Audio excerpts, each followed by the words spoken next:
Please welcome the ladies of Five Awake. Kim, Charmaine, Helena, Mary Claire, and Beth. Hi. What an honor.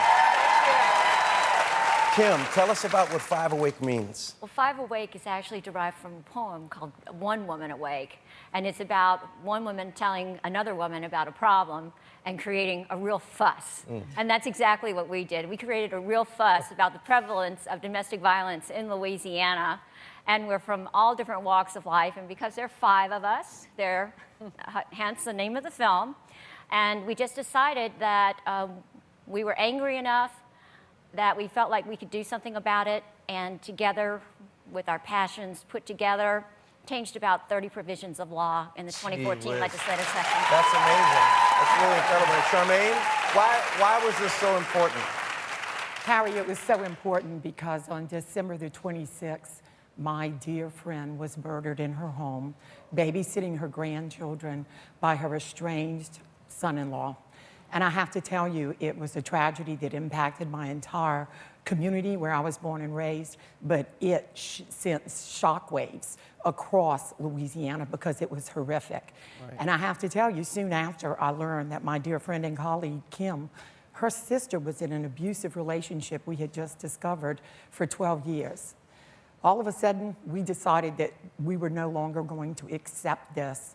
When you're touched deeply and personally like that, you've got to try to find a way to make sense of it. And that meant for us that we would start extraordinary research and we would do whatever it took.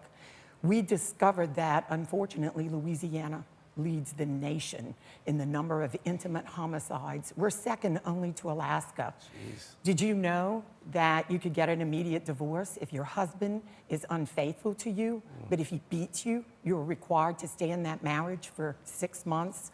Well, we decided we'd contact those women that were on the ground that were serving the victims, and then we'd find an extraordinary champion.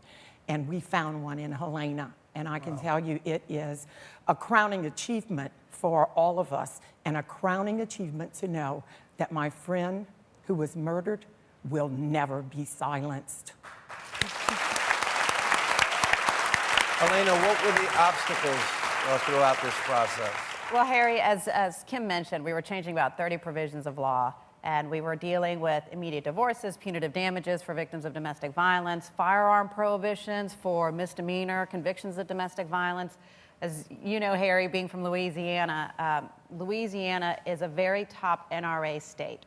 So any type of gun control measures in the legislature, it's virtually impossible to pass those. So the fact that these ladies were able to help victims of domestic violence by saying, firearms should not be in the hands of those who have been convicted of this. And they should not be in the hands of those who have a protective order, a stay-away order, because you are currently facing charges of domestic violence. So that was a really huge achievement. But I'll tell you this, we got a lot of pushback. We had people saying, wait a second, you mean if he's convicted of domestic violence, he can't take his son hunting? It's like, no, take him fishing.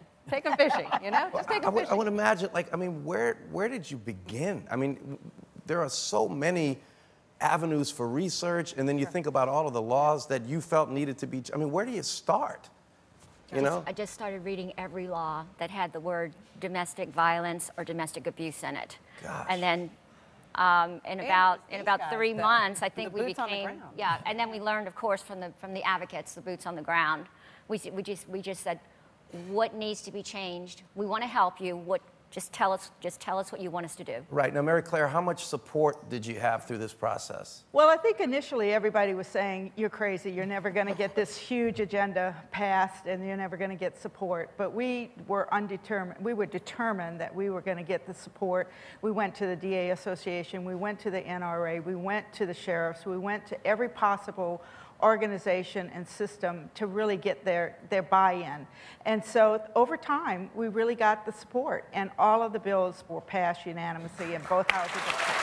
That's incredible. And Beth, how did you feel when the bills were passed?